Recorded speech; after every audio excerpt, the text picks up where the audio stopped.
My husband drained our joint account to fund his affair, thinking I'd be left with nothing. But when he went to open a new account with her, the bank president walked in, smiled at me, and said, "Hi, Mom."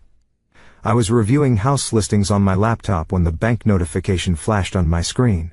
Withdrawal, $187,450. 302, remaining balance. My husband of 12. I was researching her. 2 hours later, when I confronted the bank president about this obvious error, he looked at me with unexpected recognition and said, "Mrs. Wilson, I believe you taught my daughter in 3rd grade. Everyone still calls you Mom Wilson at Franklin Elementary. There's a strange clarity that comes with catastrophe. Details you'd normally overlook suddenly burn themselves into your memory with laser precision. The way sunlight streamed through the blinds, casting tiger stripes across the hardwood floor, the smell of fresh coffee lingering in the kitchen, the cheerful chirp of birds outside the window, nature's cruel reminder that the world continues turning even when yours stops spinning. These are the details I remember from April 15th, the day my husband, Andrew, emptied our joint bank account and shattered our life together like a crystal vase dropped on concrete. It started as an ordinary Thursday morning. Andrew had left earlier than usual for what he called a client breakfast meeting, kissing me on the forehead before he slipped out. I remember thinking it was sweet that he didn't want to wake me fully. I remember being grateful. Imagine that, feeling grateful towards someone who was already well into his calculated betrayal. After getting our 9-year-old daughter, Lily, off to school, I settled at the dining table with my laptop. After 15 years of teaching elementary school, I'd finally accumulated enough savings, or so I thought, to consider a change.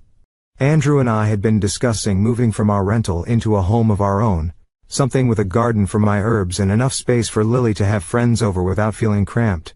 I'd been obsessively checking real estate listings for months, creating elaborate spreadsheets comparing square footage, school districts, and proximity to parks. That morning, a new listing had appeared that seemed perfect, a craftsman bungalow with bay windows and built-in bookshelves, just 3 blocks from Lily's school. The asking price was high, but within our reach, thanks to the $187,000 we'd saved. Over the past decade, that's when the notification appeared. A standard alert from our banking app that I nearly dismissed without reading, assuming it was the usual "your statement is ready" message. But something made me look twice. Withdrawal, $187,450. 32. Remaining balance, 000. My first thought was identity theft. Some hacker had gained access to our account and stolen our savings. I felt panic rising in my chest as I fumbled for my phone to call Andrew to warn him of this emergency. He didn't answer. I tried again, still nothing. I called the bank instead, fingers trembling as I navigated their automated system. When I finally reached a representative and explained the situation, her response chilled me to the bone. "Yes. Mrs. Wilson, I'm showing a withdrawal process this morning at 8:17 a.m. It was an in-person transaction at our Westlake branch. Authorized with proper identification and your account security questions." "That's impossible," I insisted. "I haven't been to the bank today, and that's our entire savings account." "The withdrawal was made by a joint account holder," she explained with professional detachment. "Mr. Andrew Wilson." The room seemed to tilt sideways as I processed her words. Andrew had withdrawn our entire savings, money we'd scrimped and saved for years, foregoing vacations and driving older cars to accumulate. Money that represented countless small sacrifices and shared dreams. "There must be some mistake," I said, my voice barely a whisper. "We were planning to buy a house." The representative's tone softened slightly. "I understand this is concerning, Mrs. Wilson. Would you like to speak with a manager?" 20 minutes later, I was driving to the bank's main branch downtown, my mind churning through possible explanations. Perhaps Andrew was surprising me with cash for a down payment? Maybe he'd move the money to a different account with better interest rates. The scenarios I invented grew increasingly desperate and implausible as I navigated through traffic. The bank's modern glass building loomed ahead as I pulled into the parking lot. Inside, the cool, quiet atmosphere felt jarringly at odds with the chaos in my mind. I approached the receptionist, trying to keep my voice level, as I requested to speak with the branch manager about an urgent matter. "Mrs. Wilson?" The man who approached moments later wasn't the anonymous bank official I'd expected. He was middle-aged with kind eyes and a slightly rumpled suit. Something about his face seemed vaguely familiar, though I couldn't place him. I'm Daniel Mercer, the branch president. Let's talk in my office. I followed him through the lobby, aware of the curious glances from tellers and other customers. Did I look as shattered as I felt? Could they see the fault lines spreading across my composure? Mr. Mercer closed his office door and gestured to a comfortable chair across from his desk. Now what seems to be the problem? I explained the situation as calmly as I could, though my voice cracked when I mentioned the amount. Our entire savings, almost $190,000, withdrawn this morning without my knowledge. My husband, he made the withdrawal, but there must be some mistake. Mr. Mercer typed something into his computer, his expression growing increasingly troubled as he reviewed the information on his screen. Finally he looked up at me, and there was something in his eyes I hadn't expected. Recognition. "Mrs. Wilson?" he said slowly. "Rebecca Wilson from Franklin Elementary?" I blinked in surprise. "Yes. I teach 3rd grade there." His face softened immediately. "I thought you looked familiar. My daughter, Amanda Mercer, well, she's Amanda Collins now, was in your class about 12 years ago, the one with the red hair and the stutter." "Amanda," I repeated, a brief image flashing through my mind of a shy girl with copper braids who blossomed during our class poetry slam. "Of course I remember her. She wrote that beautiful poem about constellations." Mr. Mercer's eyes crinkled at the corners. "She still has that poem framed in her office. She's an astronomer at the university now." He paused, his expression growing serious again. "Everyone at Franklin still talks about Mom Wilson. You know, the way you connect with those kids. It's special. Under any other circumstances, this unexpected connection would have been a delightful coincidence, a reminder of why I love teaching. But in that moment, it only intensified my disorientation. How could my world be simultaneously imploding and continuing on as normal? How could I still be Mom Wilson while my own family was disintegrating? "About my account," I prompted gently, pulling us both back to the matter at hand. Mr. Mercer's expression grew troubled again. "Yes. I'm afraid the transaction appears legitimate. Your husband came in personally this morning, presented proper identification and withdrew the funds. He had all the necessary authorization as a joint account holder. Can you tell me if he said anything, gave any reason?" Mr. Mercer hesitated. "I wasn't personally involved in the transaction, but let me check with the teller who processed it." While he made a quick phone call, I stared blankly at the framed family photo on his desk, his wife, 2 grown children and a golden retriever, all smiling on a beach somewhere. A normal, happy family, like I thought mine was until 90 minutes ago. "I've spoken with Melissa who handled the transaction," Mr. Mercer said after ending his call. "She says Mr. Wilson appeared in a hurry. He requested a cashier's check rather than cash made out to himself." "A cashier's check?" My mind raced. Not a house down payment then. Not a surprise. A cashier's check was as good as cash, but easier to transport. Perfect for someone planning to disappear. "Did he say where he was going?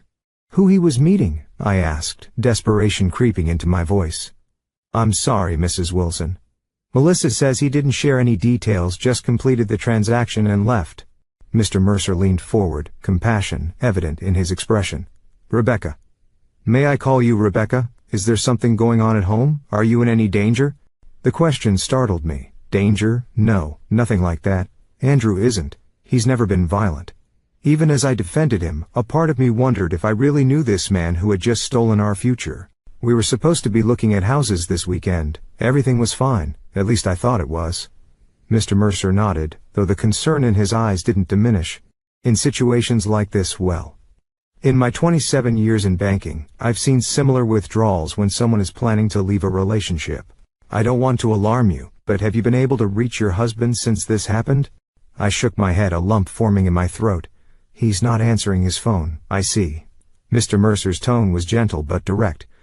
"Rebecca, I need to be clear about something. Legally, your husband had every right to withdraw those funds. In a joint account, either party can withdraw any amount without the other's permission. It's one of the risks of joint accounts that many couples don't fully consider. So there's nothing you can do," I said flatly. It wasn't a question. From a banking perspective, the transaction was legal and properly executed. He paused, seeming to weigh his next words carefully. "However, from a human perspective, I find this situation deeply troubling, especially knowing who you are and what you mean to this community." I felt tears threatening and blinked them back furiously. I refused to fall apart in this office in front of Amanda Mercer's father. who now knew more about my crumbling marriage than I did. "What would you suggest I do?" I asked, clinging to professionalism as a drowning person might grab a life preserver. Mr. Mercer reached for a business card and a pen. "First, call your husband again from here, if you'd like. If you still can't reach him, I recommend 2 immediate steps." He wrote something on the back of his card. "This is the name and number of Patricia Alvarez, an excellent family attorney who can advise you on your legal options. And I'm writing down my personal cell number as well. Day or night. If you need banking advice or assistance, please call me directly." I took the card, surprised by this unexpected kindness. "Thank you, Mr. Mercer. Daniel, please, and Rebecca." He hesitated, then continued with quiet intensity. "What your husband did may have been legal, but that doesn't make it right. Remember that." As I left his office, card clutched in my hand like a talisman, I felt simultaneously devastated and strangely strengthened. The bank president had called me Mom Wilson, a reminder that I was more than just Andrew's betrayed wife. I was a teacher, a mother, a person who had made a difference in hundreds of young lives, including Amanda Mercer's. In the parking lot, I tried Andrew's number one more time before starting my car. This time, instead of ringing, it went straight to voicemail, a clear indication that his phone was either turned off or he had blocked my number. The finality of that realization hit me like a physical blow. I sat in my car watching well-dressed professionals come and go from the bank, all of them moving through a world that still made sense to them. A world where spouses didn't steal life savings and disappear on ordinary Thursday mornings. A world I no longer inhabited. My phone chimed with a text message. For one wild, hopeful moment, I thought it might be Andrew with an explanation, some extraordinary circumstance that would make sense of this nightmare. Instead, it was from a number I didn't recognize. "Rebecca, it's Lily's teacher, Mrs. Donovan. Lily isn't feeling well and is asking for you. Can you come to the school?" My daughter, in all the chaos, I'd momentarily forgotten that in just a few hours I would need to face Lily and somehow explain why her father wasn't coming home. The thought was overwhelming, but it also provided immediate purpose. Whatever was happening with Andrew, whatever crisis was unfolding in our marriage, Lily needed me to be steady. I started the car and headed toward Franklin Elementary, the same school where I taught, where I was Mom Wilson to generations of students, where Amanda Mercer had once written a poem about constellations that her father still remembered. As I drove, a strange calm began to settle over me, not peace certainly, but a kind of clarity. Andrew had taken our money, but he couldn't take who I was. The teacher who inspired students, the mother who would protect Lily at all costs, the woman who had survived challenges long before Andrew came into my life. Whatever came next, those essential parts of me remained intact. By the time I reached the school parking lot, I had made a decision. I would not be defeated by Andrew's betrayal. I would not allow his choices to define my future or Lily's. Somehow I would rebuild what he had destroyed, not the same life, but perhaps something stronger, something truly mine. I didn't know then how difficult that path would be, or how many more shocks awaited me. I couldn't have imagined the revelations that would emerge in the coming days, or the unlikely allies who would help me reclaim what was stolen. I certainly never expected that the bank president who called me Mom Wilson would become instrumental in my fight for justice. But in that moment, walking across the school parking lot to comfort my daughter, I took the first step on a journey that would test every ounce of my resilience, intelligence, and courage. A journey that began with devastation, but would ultimately lead to discovery of betrayal's full scope, of my own untapped strength, and of a future I couldn't yet envision, but would come to embrace. The school door closed behind me, separating the April sunshine from the cool, familiar hallway lined with children's artwork. As it clicked shut, I silently closed the door on my old life as well. Whatever lay ahead, I would face it as Rebecca Wilson, not just Andrew's wife, but my own complete self. The woman who was about to reclaim everything that truly mattered. The school nurse's office was quiet except for the gentle of the air purifier. Lily sat on the vinyl-covered cot, her small shoulders hunched forward, copper hair, so like her father's, falling across her face. When she saw me, she didn't leap up as she normally would. Instead, her eyes filled with tears. "Mommy, I threw up in music class," she said, her voice small and embarrassed. I crossed the room and sat beside her, brushing hair away from her forehead to check for fever. She felt cool to the touch.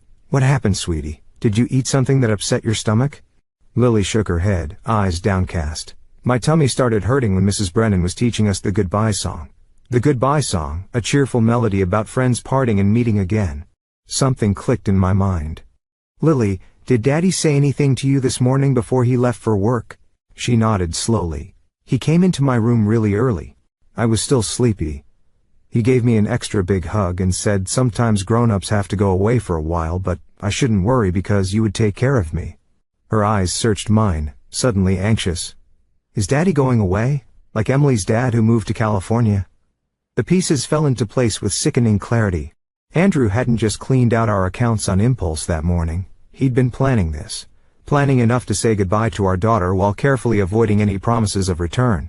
I forced myself to breathe evenly, to keep my expression neutral despite the rage building inside me. I'm not sure what Daddy meant, I said carefully. But I do know that I will always take care of you, no matter what. That's a promise. The school nurse, Mrs. Hernandez, approached with a sympathetic smile. Lily's not running a fever, and she says she's feeling a bit better now. But given the circumstances, maybe taking her home would be best. I nodded gratefully. Thank you, I'll sign her out. As we walked to the car, Lily's small hand in mine, I mentally cataloged what needed to be done immediately. Call Andrew's workplace. Check our credit cards. Contact the attorney Mr. Mercer had recommended. Each task felt overwhelming on its own, but together they formed a mountain that seemed impossible to scale. Can we get ice cream? Lily asked as I buckled her into her booster seat. The simple request, so normal, so disconnected from the adult catastrophe unfolding, nearly broke me. But it also anchored me to what mattered most. Not today, sweetheart. But how about we stop at the grocery store? You can pick out dinner, anything you want. The small normality of grocery shopping provided temporary shelter from the storm. Lily selected dinosaur-shaped chicken nuggets and strawberry milk, then insisted we needed rainbow sprinkles for emergency Sundays. I added practical items to our cart on autopilot: bread, eggs, pasta, while my mind churned with questions. Where had Andrew gone? Who was he with? How long had he been planning this? At home, I settled Lily with a snack and her favorite cartoon while I retreated to our home office. Andrew's workplace, Meridian Software, where he'd been development director for the past 5 years, was my first call. I need to speak with Andrew Wilson, I told the receptionist, working to keep my voice steady. I'm sorry, Mr. Wilson. No. Longer works for Meridian, she replied with professional detachment. The floor seemed to drop beneath me. What do you mean? He left for work this morning. An uncomfortable pause followed. Ma'am, Andrew Wilson tendered his resignation weeks ago. His last day was Friday. Friday, 6 days ago. While I'd been helping Lily with her science project and planning our weekend, Andrew had been completing his last day at the company where he'd worked for 5 years. The company I thought he'd gone to this morning. Did he say where he was going? I managed to ask. I really can't share personnel information, the receptionist said, her tone softening slightly. But I can connect you with HR if you have benefits questions. Benefits. The word struck me as absurdly mundane given the circumstances, but it sparked a practical thought: health insurance. If Andrew was no longer employed, were Lily and I still covered? The HR director was more forthcoming, perhaps because the catch in my voice betrayed my situation. Mrs. Wilson, I'm authorized to tell you that your family's health coverage continues through the end of the month as part of Mr. Wilson's severance package. After that, you'd be eligible for COBRA continuation, though it would be at your own expense. His severance package, I repeated. Can you tell me what that included? She hesitated. I probably shouldn't, but he received 8 weeks of salary paid in a lump sum last Friday. Standard procedure for a director-level employee. 8 weeks' salary, approximately $40,000 after taxes. Added to our emptied savings, Andrew had vanished with nearly $250,000. After ending the call, I sat motionless at the desk surrounded by evidence of our shared life, family photos, the calendar marked with Lily's activities and our dinner plans for the week, a stack of house listings I'd printed just yesterday. The magnitude of Andrew's deception was still expanding, revealing new dimensions I hadn't even considered. I reached for my phone again, this time to call the attorney Mr. Mercer had recommended. Patricia Alvarez's secretary informed me that the earliest available appointment was Monday morning. It's urgent, I insisted. My husband has abandoned our family and taken all our money. I need to know my options immediately. The secretary's tone changed. Miss Alvarez sometimes takes calls during her lunch hour for emergency situations. Let me check if she's available now. 5 minutes later, I was explaining my situation to Patricia Alvarez, whose direct, efficient manner was oddly comforting amid the chaos. "First step, freeze your credit immediately," she advised. "If he's willing to clean out your accounts, he might also try to open credit cards in your name. Second, gather all financial documents, tax returns, investment statements, everything. Third, document the timeline of events exactly as they've occurred while the details are fresh." She continued with rapid-fire instructions about changing passwords, checking for hidden accounts, and filing for emergency spousal support. "What about finding him?" I asked.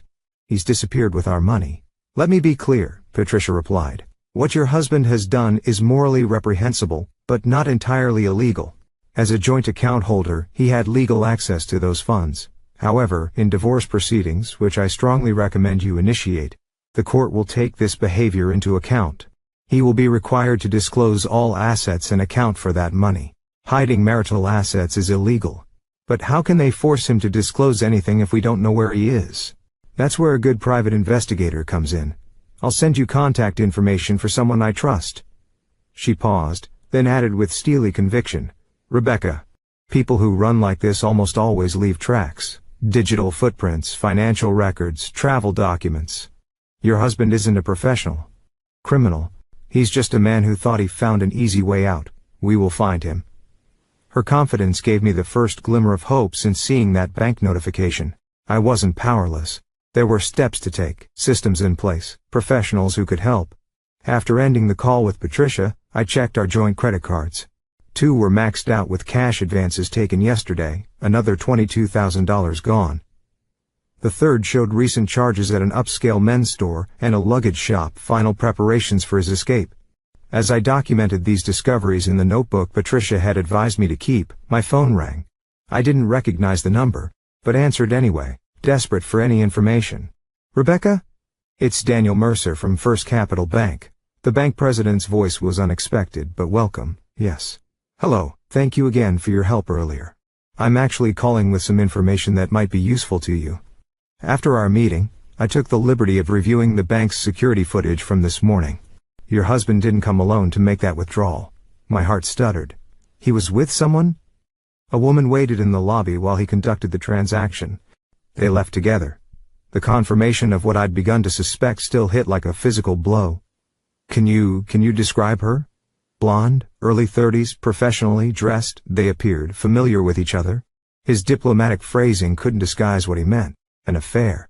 The most obvious explanation, yet somehow I hadn't fully acknowledged it until now. I'd been focused on the missing money, the practicalities of survival, not the emotional betrayal underlying it all. "Thank you for telling me," I managed to say. "There's one more thing," Daniel continued. "After they left the bank they got into a black Range Rover. I noted the license plate number, thinking it might be helpful to you." He read off the number, which I dutifully recorded in my notebook. This small act of kindness, a bank president reviewing security footage and noting license plate numbers on my behalf, caught me off guard. "Why are you helping me like this?" I asked, genuinely puzzled. There was a pause before he answered. "When Amanda was in your class, she was struggling, not just with her stutter, but with severe anxiety after her mother and I divorced. You were the one who noticed, who reached out to me, who helped create a safety plan for her at school. You even gave her your personal phone number to call if she had a panic attack when I had custody weekends." His voice grew softer. "You helped my daughter when she was drowning, Rebecca. I haven't forgotten that." After we hung up, I sat at the desk, staring at the license plate number, a concrete clue to Andrew's whereabouts, a thread I could follow. I texted the information to the private investigator Patricia had recommended, who had already agreed to take my case. The rest of the afternoon passed in a blur of practical tasks. I withdrew the last $400 from our checking account before Andrew could get to it. I froze our credit with all 3 bureaus. I changed the passwords on every account I could think of. I sorted through file cabinets, gathering the financial documents Patricia had requested. All the while, Lily drifted between her cartoons, snacks, and occasional check-ins with me. Her stomachache had vanished once we were home, confirming my suspicion that it had been anxiety rather than illness. She didn't ask about Andrew again, but I caught her glancing at the door whenever she heard a car outside. By evening, physical and emotional exhaustion had set in. I managed to prepare the dinosaur nuggets Lily had selected, watching her eat while barely touching my own food. The practical steps I'd taken throughout the day had kept me functioning, but as night approached, The magnitude of what had happened began to sink in. Not just the financial devastation, though that was overwhelming enough. It was the realization that the man I'd trusted completely, the father of my child, had been systematically deceiving me for weeks, possibly months. Every kiss goodbye, every dinner conversation, every family movie night during that time had been a performance on his part, a means of maintaining the facade while he orchestrated his escape. After tucking Lily into bed with extra stories and reassurances, I returned to the living room and allowed myself to fully feel the emotions I'd been suppressing all day. Betrayal, certainly, rage at the calculated nature of Andrew's actions, fear about our financial future. But beneath these expected reactions was something more surprising, a profound sense of humiliation. How had I not seen this coming? Were there signs I'd missed, conversations that should have alerted me? I'd prided myself on my perceptiveness with my students, noticing the subtle shifts in behavior that signaled trouble at home or conflicts with peers. Yet I'd completely missed the disintegration of my own marriage. My phone chimed with a text message. It was from the private investigator. Traced license plate to rental car. Returned at Oakland Airport this afternoon, working on passenger manifests. Oakland, across the bay from San Francisco. Andrew was putting distance between us, but he hadn't left the country, not yet at least. Another piece of the puzzle, another thread to follow. As I processed this information, my phone rang. An unknown number again, but different from Daniel Mercer's or the private investigators. I answered cautiously. "Rebecca? It's Natalie Winters from Meridian Software?" The name was vaguely familiar. Someone Andrew had mentioned from work, though we'd never met. "Yes?" I responded, uncertain why one of Andrew's former colleagues would be calling me. "I'm sorry to call so late, but I think there are things you should know about Andrew and Vanessa." Vanessa. The name hit me like a slap. Suddenly, I could picture her clearly, a blonde marketing executive who joined Meridian about a year ago. Andrew had mentioned her occasionally, always in professional contexts. She'd been at the company holiday party last December, wearing a striking red dress that Andrew had commented on afterward. Just a casual observation, I had thought at the time. "Vanessa Drake?" I asked, my voice tight. "Yes," Natalie confirmed. "I've been debating all day whether to call you. But after what happened at the office today, I felt you deserved to know the truth." What happened at the office? I hadn't even considered that Andrew's departure might have created ripples at Meridian, a company he no longer worked for. Vanessa resigned abruptly this morning, cleared out her desk and left before most people arrived. But she'd made a mistake. She'd used the office printer yesterday to print out boarding passes. Someone found them in the recycle bin. Natalie paused. 2 first-class tickets to Belize departing tonight from Oakland in her name and Andrew's.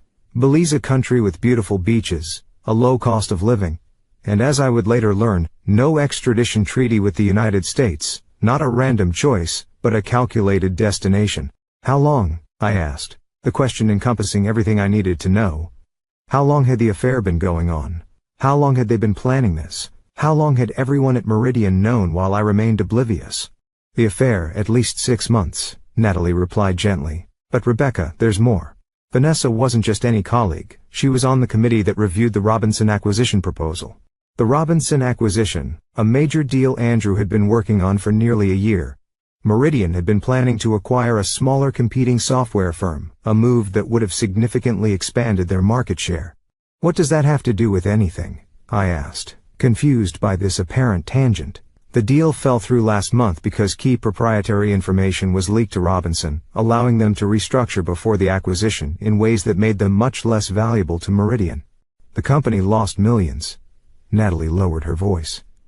There's an internal investigation. I've heard rumors that they suspect Andrew sold information to Robinson executives, that the real reason he resigned was that he was about to be fired and possibly face corporate espionage charges.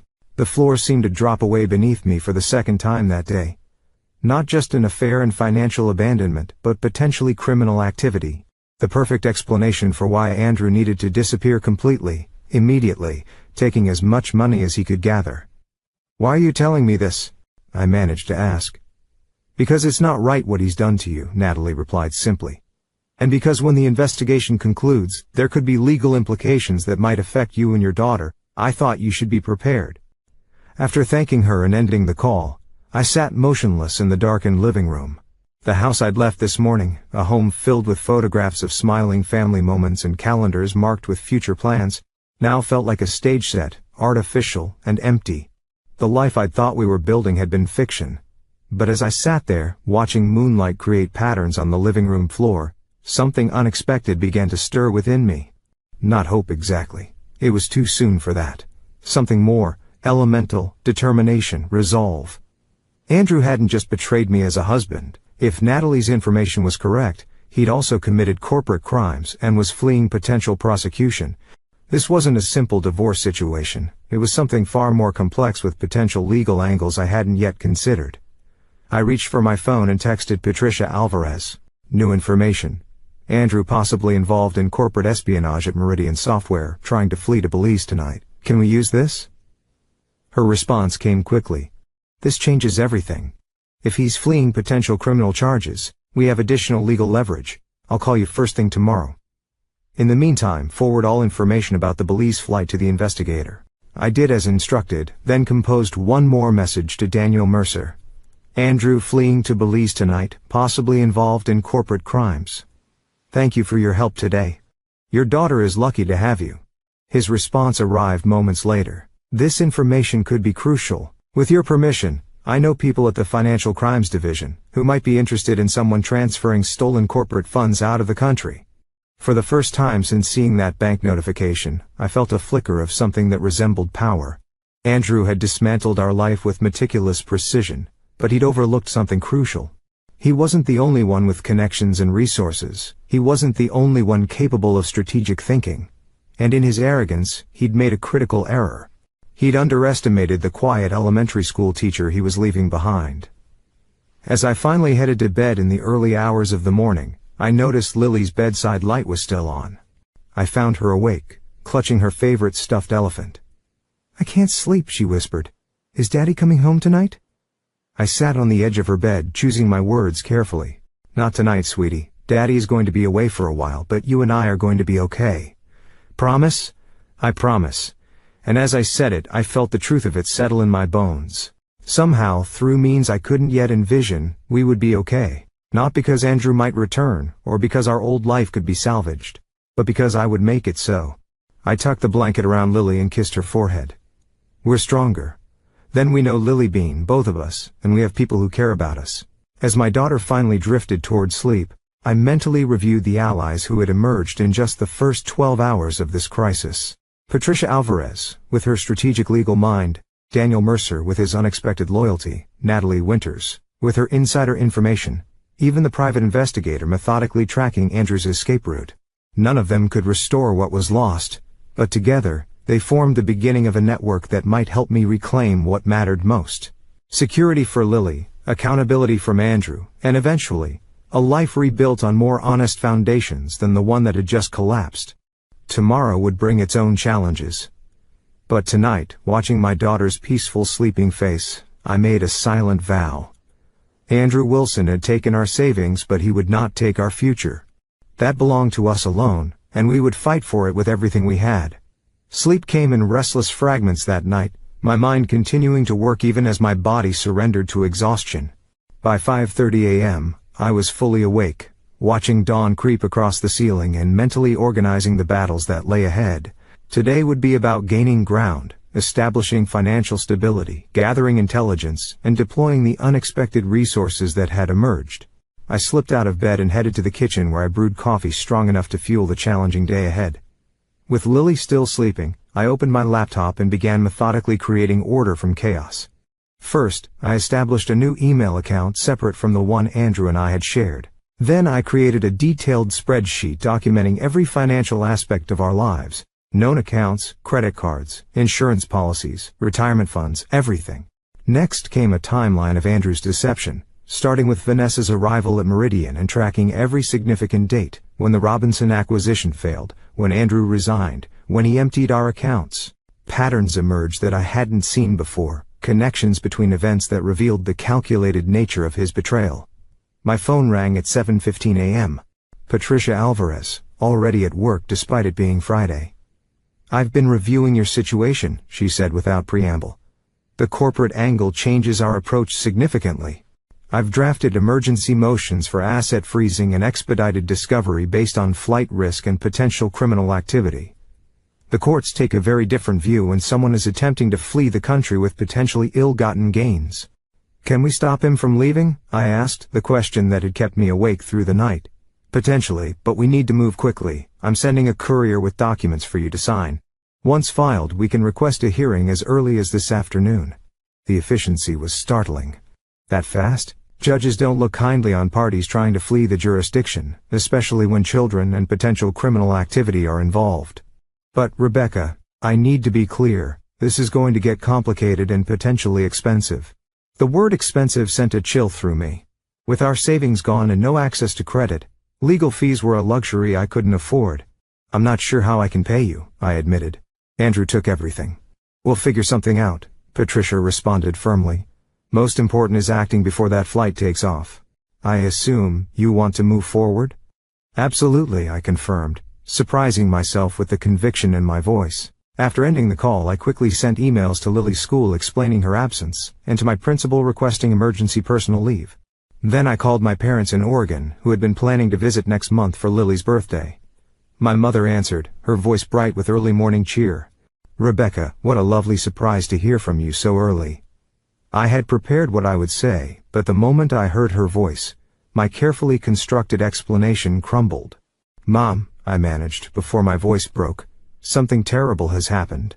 The story poured out in disjointed fragments. The bank, notification, Andrew's disappearance, the affair, the potential corporate crimes, all of it. My mother listened without interruption, her silence conveying the gravity with which she received each revelation. We'll be there by tonight, she said when I'd finished.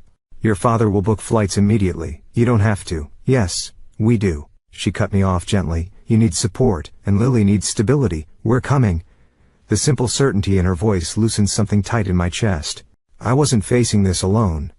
By 8:30, Lily was awake, and I was making pancakes shaped like stars, a special treat to ease her into what would be a difficult day. She seemed more subdued than usual, but brightened when I told her Grandma and Grandpa would be arriving that evening. Because Daddy's away? She asked perceptively. I nodded, flipping a pancake with forced casualness. They want to visit while Daddy's traveling, and I could use their help right now. Lily considered this as she arranged syrup into precise pools on her plate. Are you sad, Mommy? The directness of children can be breathtaking. Yes, I admitted. I am sad, and a little angry too. At Daddy? Yes, at Daddy. She nodded sagely. Sometimes I get angry at my friends when they don't follow the rules, like when Zoe took my turn on the swings yesterday.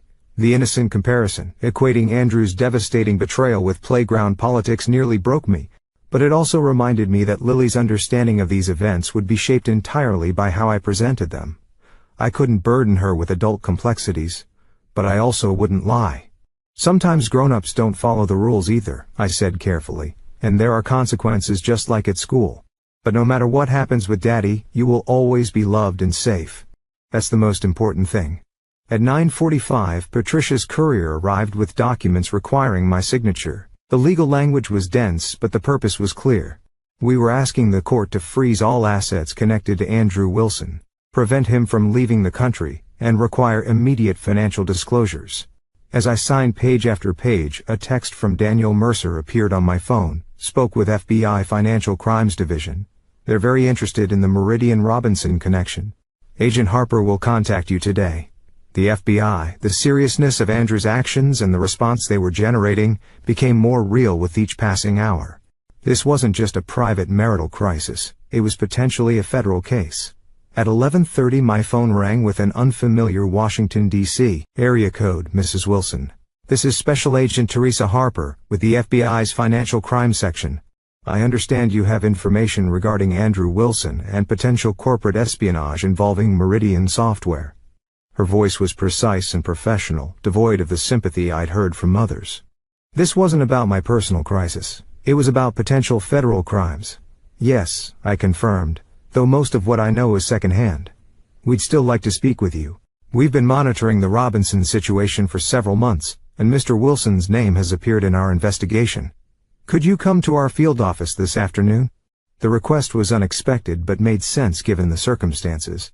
I need to arrange care for my daughter, but yes, I can be there. Excellent. 2 would work for us. She provided an address downtown, not far from the bank I'd visited yesterday. I called my neighbor, Mrs. Calloway. who had watched Lily occasionally and agreed to stay with her until my parents arrived. Then I contacted Patricia to inform her of the FBI meeting. "This is actually helpful," she noted. "Their involvement strengthens our case for the emergency hearing. The court takes flight risk much more seriously when federal agencies are investigating." By 1:30, I was parking outside the federal building that housed the FBI field office, my mind racing with questions. What exactly did they suspect Andrew of doing? How much trouble was he in? And how would this affect Lily and me? I was escorted to a conference room, where Agent Harper waited with a male colleague she introduced as Agent Delaney. Both wore the stereotypical FBI attire, dark suits, serious expressions, and an air of efficient competence. "Thank you for coming on such short notice, Mrs. Wilson," Agent Harper began. "We understand this is a difficult time for you personally, but your cooperation could be very valuable to our investigation." For the next hour, I answered their questions as thoroughly as possible about Andrew's work at Meridian, his relationship with Vanessa Drake, his behavior during the Robinson acquisition attempt, and his recent unexplained financial moves. I shared what Natalie Winters had told me and provided the flight information to Belize. The agents revealed little about their own investigation, but their focused questions suggested they already had substantial information about the case. They were particularly interested in any offshore accounts Andrew might have mentioned, and any contacts he had in Belize. "We believe Mr. Wilson received approximately $750,000 for providing proprietary algorithm details to Robinson Technologies," Agent Delaney explained near the end of our meeting. "Those funds were likely moved through several offshore accounts before being consolidated for his exit strategy." The amount stunned me. $750,000, far more than our stolen savings. Andrew hadn't just been planning an affair-fueled escape. He'd committed serious corporate espionage for an amount that could fund a new life in a country with no extradition treaty. "Should I be worried about my own legal position?" I asked, the question that had been nagging at me throughout the interview. Agent Harper's expression softened slightly. "Based on our investigation and your cooperation today, we have no reason to believe you were involved in or had knowledge of your husband's activities. However, you should be prepared for increased scrutiny of your financial affairs as this house progresses." "And can you stop him from leaving the country?" I asked, voicing my most urgent concern. The agents exchanged glances. "We're coordinating with airport security and border patrol," Agent Harper replied carefully. "That's all I can say at this point." They concluded by providing contact information and asking me to reach out if I remembered anything else that might be relevant. As I left the federal building, my phone pinged with a message from Patricia. "Emergency hearing scheduled for 4 p.m. today. Judge Hannigan, can you make it?" I checked my watch. 2:45 p.m., just enough time. "I'll be there," I replied. The county courthouse was a stark contrast to the sleek federal building, older, more crowded, with an atmosphere of barely contained chaos. Patricia met me in the lobby, immaculately dressed in a charcoal suit that exuded authority. "Perfect timing," she greeted me. "Judge Hannigan is known for running exactly on schedule. He's also known for having little patience with parties who attempt to hide assets or flee jurisdiction." "Do we know if Andrew's been served notice of the hearing?" I asked as we walked toward the assigned courtroom. "We made every reasonable attempt, including notice to his last known address and to Meridian Software," Patricia explained. "In cases like this, the court understands that the fleeing party may be deliberately avoiding service. It won't prevent the judge from issuing temporary orders." The courtroom was nearly empty when we entered. Just a clerk, a bailiff, and a young man in a suit who Patricia identified as a junior attorney from Andrew's hastily retained law firm. "No senior counsel?" she murmured, raising an eyebrow. "They're not taking this seriously enough." "Good for us." At precisely 4 p.m., Judge Hannigan entered. A tall man with silver hair and piercing blue eyes that seemed to take in everything at once. After the formal opening, Patricia presented our case with surgical precision, outlining Andrew's abandonment, financial deception, flight risk, and potential criminal activity. "Your Honor, we have reason to believe the respondent is attempting to leave the country tonight with substantial marital assets, as well as potential proceeds from alleged corporate espionage. Federal authorities are currently investigating these matters. We ask the court for immediate freezing of all accounts associated with Andrew Wilson, and an order preventing his departure from the jurisdiction until these matters can be properly adjudicated." The opposing counsel's arguments were perfunctory at best, focusing on procedural objections rather than substantive defenses. He couldn't deny Andrew's disappearance or the emptied accounts, only suggests that there might be legitimate explanations that his absent client couldn't currently provide. Judge Hannigan was unmoved. I find sufficient evidence of flight risk and potential dissipation of marital assets to warrant emergency measures, he declared after brief deliberation. This court orders the freezing of all accounts held individually or jointly by Andrew Wilson. The respondent is further ordered not to leave the jurisdiction of this court pending resolution of these matters. He signed the order with a flourish and fixed the opposing counsel with a stern gaze. I strongly suggest you advise your client that attempting to flee at this point would constitute contempt of court with all applicable penalties. Next hearing is set for Wednesday at 9 a.m. I expect Mr. Wilson's full compliance and appearance. Outside the courtroom, Patricia's professional demeanor relaxed into a satisfied smile. That couldn't have gone much better. Now we need to ensure these orders are properly served to all relevant financial institutions and transportation authorities. Will it actually stop him? I asked, still doubtful that paperwork could halt Andrew's carefully orchestrated escape. The court order alone? Perhaps not, but combined with the FBI's involvement and Border Patrol alerts, it creates significant obstacles. She checked her watch. When was that flight to Belize scheduled? 8:40 p.m. from Oakland, I replied, having memorized every detail. Then we'll know soon enough whether our efforts were successful. By the time I returned home at 5:30, my parents had arrived and were already settled in with Lily, who was showing them her latest art projects with animated enthusiasm. The normality of the scene, grandparents doting on their granddaughter in our living room, created a surreal contrast with the day's legal and federal maneuverings. My mother hugged me tightly, whispering, "We've got you, sweetheart, all of you." My father, less demonstrative but equally supportive, simply squeezed my shoulder with a gentle strength that conveyed everything words couldn't. After dinner, as my parents handled Lily's bedtime routine, I retreated to the patio with a glass of wine, watching the sunset and waiting for news. The day had passed in a whirlwind of action, leaving little time for emotional processing. Now, in the quiet twilight, the full weight of everything began to settle. My phone rang at 8:52 p.m., 12 minutes after Andrew's scheduled departure. It was Patricia. They were stopped at the gate, she said without preamble. Airport security detained Andrew and Vanessa while attempting to board their flight. The FBI is taking them into custody now. Relief and disbelief flooded through me in equal measure. They actually caught them? Yes. Apparently they tried using different names on their boarding passes, but facial recognition flagged them. Patricia's voice held the satisfaction of a well-executed strategy. The federal criminal complaints took precedence, but our court orders have also been served. Andrew won't be going anywhere for quite some time. After thanking her and ending the call, I sat motionless, watching the last colors fade from the sky. 12 ago, Andrew had been hours away from escaping to a new life with my money and his mistress, leaving Lily and me to piece together the fragments of his destruction. Now he was in federal custody, his carefully constructed exit strategy in ruins. My phone pinged with another message from Daniel Mercer. Just heard the news. Congratulations on the first battle. If you need anything over the weekend, please don't hesitate to call. The first battle. His phrasing acknowledged what I was just beginning to understand. This was only the beginning of what would likely be a long and complex war. Andrew's capture didn't restore our savings or heal Lily's confusion or erase the betrayal. It merely created the opportunity for justice and recovery.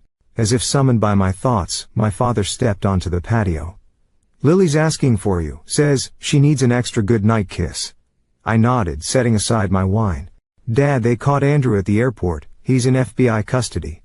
My father's weathered face registered surprise, then a grim satisfaction. "Good. That's a start." He paused, then added quietly, "He'll face consequences for what he's done, Rebecca. But the real question is what you're going to build from here." The simple wisdom of his words struck me deeply. Throughout this crisis I'd been reactive, responding to Andrew's actions, fighting to prevent further damage. But my father was right. The true challenge wasn't bringing Andrew to justice, though that mattered. It was creating something new and stronger from the wreckage he'd left behind. I stood feeling a shift in my perspective from victim to architect of my own future. "I need to kiss my daughter goodnight," I said, "and then I need to start planning." My father smiled, recognizing the determination in my voice. "That's my girl." In Lily's bedroom I found her drowsy but fighting sleep waiting for me. "Mommy," she murmured, as I sat on the edge of her bed, "is everything going to be different now?" The perceptiveness of children never ceases to amaze me. Some things will be different, I acknowledged, brushing hair from her forehead, but the important things will stay the same. My love for you, Grandma, and Grandpa's love. Your friends, your school, this house. Those things aren't changing. What about Daddy? The question I'd been dreading yet knew would come. Daddy made some bad choices, sweetheart. He's going to have to deal with the consequences of those choices. I don't know exactly what that will look like yet, but I promise to be honest with you as we figure it out together. She seemed to accept this, her eyelids growing heavier. Grandma says sometimes things fall apart so better things can come together, she murmured, already half asleep. Grandma is very wise, I whispered, kissing her forehead and marveling at how children can sometimes articulate profound truths through the simplest words. As I turned off her light, leaving just the soft glow of her nightlight, I carried her words with me. Things fall apart so better things can come together. Not a guarantee, but a possibility. One I was determined to realize.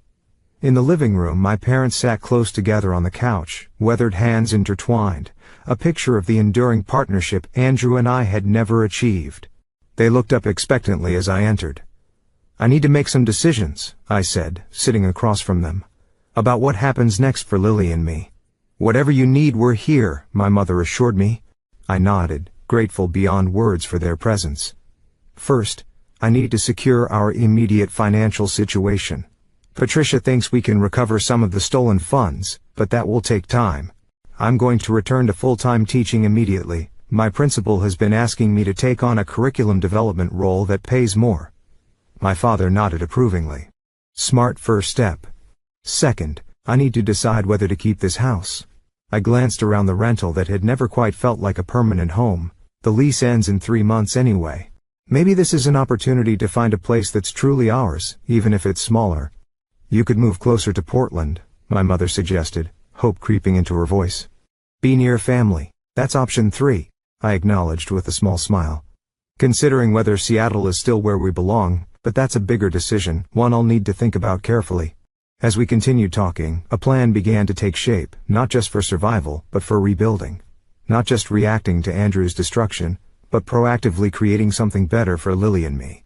With each decision point we discussed, I felt my confidence growing, my vision for our future becoming clearer. Andrew had underestimated me, mistaking my quietness for weakness, my trust for naivety, my devotion to motherhood for a lack of ambition. His greatest miscalculation wasn't taking our money or planning his escape. It was failing to recognize the resilience and determination that had always existed within me, waiting for the moment when they would be truly needed. That moment had arrived, and despite the pain and challenges ahead, I felt a strange sense of awakening, as if parts of myself that had been dormant were finally stirring to life. Later, alone in the bedroom I had shared with Andrew, I allowed myself a moment to acknowledge what had been lost. Not just money and security, but the future I'd imagined, the partnership I'd believed in, the father I'd wanted for Lily. I held space for that grief, recognizing its validity without allowing it to overwhelm me. Then I opened my laptop and began researching curriculum development certifications that would qualify me for the position my principal had mentioned. The first concrete step toward our new life wouldn't wait for morning. It would begin now, in this quiet moment of clarity and purpose. Andrew had emptied our accounts, but he hadn't emptied my spirit. He had taken our savings, but he couldn't take my ability to create new opportunities. He had betrayed my trust, but in doing so, he had inadvertently set me free to discover strengths I might never have recognized otherwise.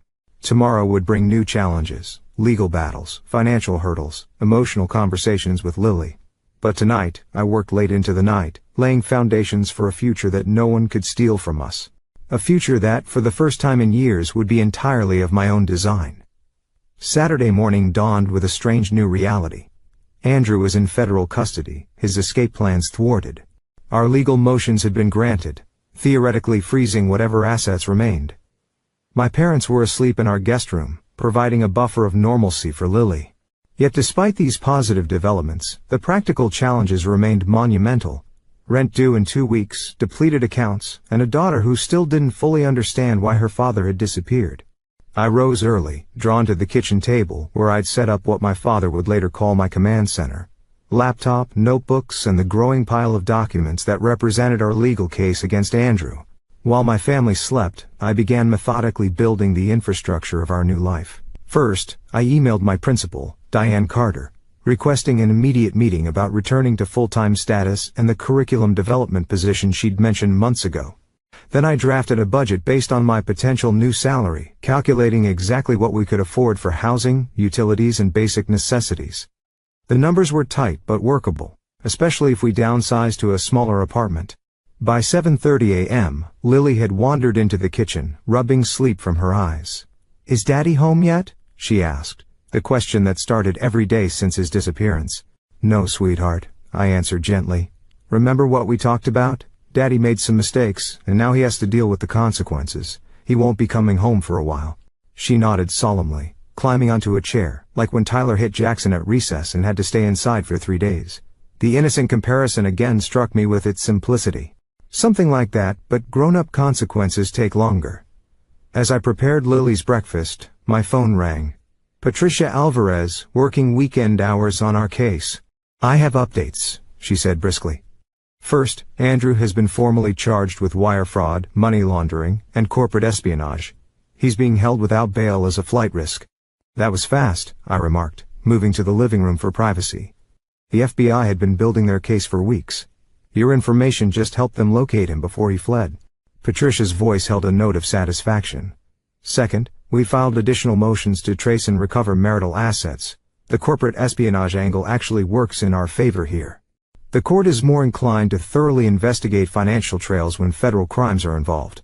"What about the actual money, our savings?" I asked, focusing on the most immediate concern. "We've located approximately $35,000 in a secondary checking account Andrew opened last month. The court has frozen it, and we should be able to get access for you next week. The rest will take more time to trace, especially any offshore transfers." After ending the call, I returned to the kitchen where my parents had joined Lily. My mother was making her special blueberry pancakes, while my father entertained Lily with elaborate stories about the hummingbirds that visited their garden in Oregon. The scene was so normal, so comforting, that I allowed myself a moment to simply absorb it before sharing Patricia's news. "That's a significant first step," my father said when I mentioned the located funds. "Not the full amount, but enough to provide breathing room." My mother's perspective was more personal. "Has anyone let you know how Lily can contact Andrew? She deserves to hear from her father regardless of what he's done." The question caught me off guard. In the whirlwind of legal proceedings and financial concerns, I hadn't considered the logistics of Lily's relationship with her incarcerated father. "I'll ask Patricia about visitation and phone calls," I promised, making a note to address this crucial aspect of our new reality. After breakfast, my mother suggested taking Lily to the nearby park, giving me space to continue organizing our affairs. As they prepared to leave, Lily paused at the door. "Mommy, are you going to be okay while we're gone?" she asked, her expression serious. The role reversal, my 9-year-old concerned about my well-being, brought unexpected tears to my eyes. "I'm going to be just fine," I assured her, "and you know what? We're both going to be more than okay. We're going to build something wonderful together." Her smile returned, bright and trusting. "With Grandma and Grandpa too, with lots of people who love us," I confirmed. Once they'd left, I returned to my command center with renewed purpose. The next item on my list was potentially the most difficult, calling Andrew's parents.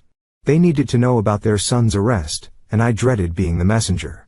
Eleanor and Richard Wilson had always been politely distant in-laws, cordial during holidays and family gatherings, but never particularly warm toward me. They lived in Connecticut, visited rarely, and maintained the reserved demeanor of New England academics.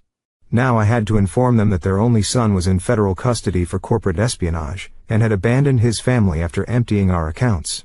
I rehearsed what I would say, then dialed their number before I could lose my nerve. Eleanor answered on the 4th ring, Wilson residence. "Eleanor, it's Rebecca," I began, keeping my voice steady. "I'm calling with some difficult news about Andrew." What followed was perhaps the most surreal conversation of my life. As I explained the situation, the affair, the stolen funds, the attempt to flee the country, and finally the arrest, Eleanor's responses grew increasingly bizarre. Rather than shock or distress, her tone reflected annoyance, as if Andrew's federal charges were an inconvenient scheduling conflict. "I see," she said when I'd finished. "Well, this is certainly unfortunate timing. Richard and I are leaving for a conference in Vienna on Tuesday. I suppose we should contact an attorney for Andrew before we go. He's already retained counsel for the criminal charges, I explained, bewildered by her detachment. But Eleanor, did you hear what I said about our accounts, about Lily?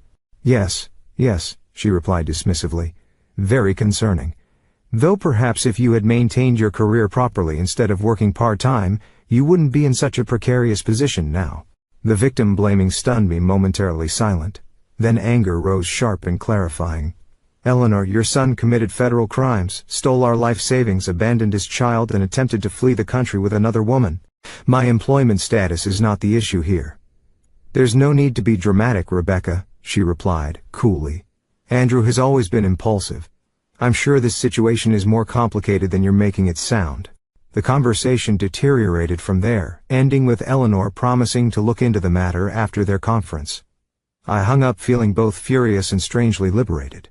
Their reaction, while infuriating, explained so much about Andrew, his emotional detachment, his ability to justify unethical choices, his skill at avoiding responsibility. More importantly, it reinforced my decision to rebuild our lives on entirely new foundations.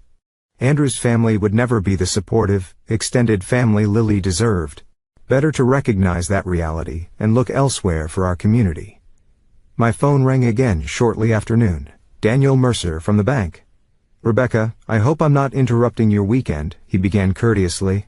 I wanted to check how you're doing after yesterday's developments. His genuine concern was a stark contrast to Eleanor's coldness. We're taking it day by day, I replied honestly. My parents are here helping with Lily, which is a tremendous support. Excellent. Family makes all the difference in times like these. He paused briefly. I'm actually calling with a potential opportunity. First Capital Bank has an educational outreach program for financial literacy in schools. We're looking for someone to coordinate with elementary teachers to develop age-appropriate curriculum.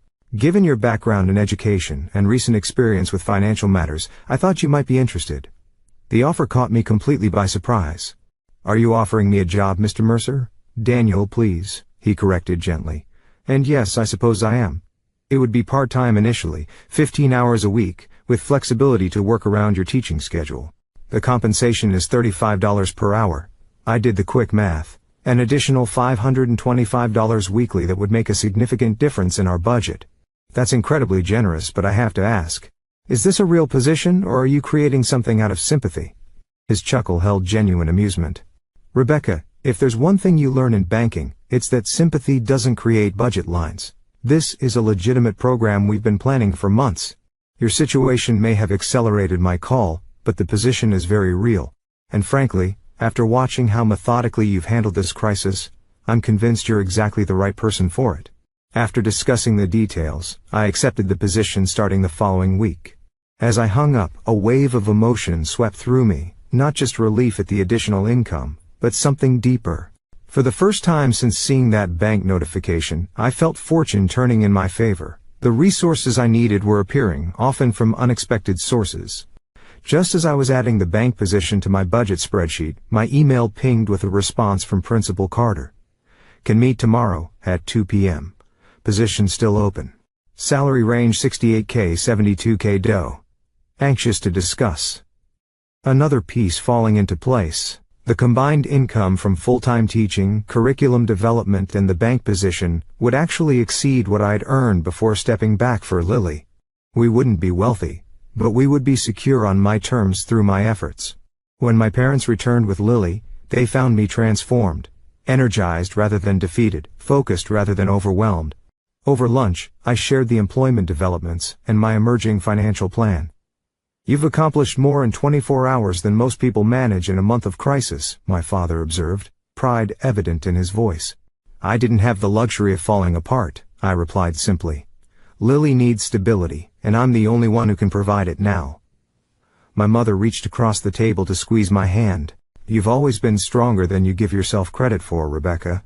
Even as a child you had this remarkable resilience.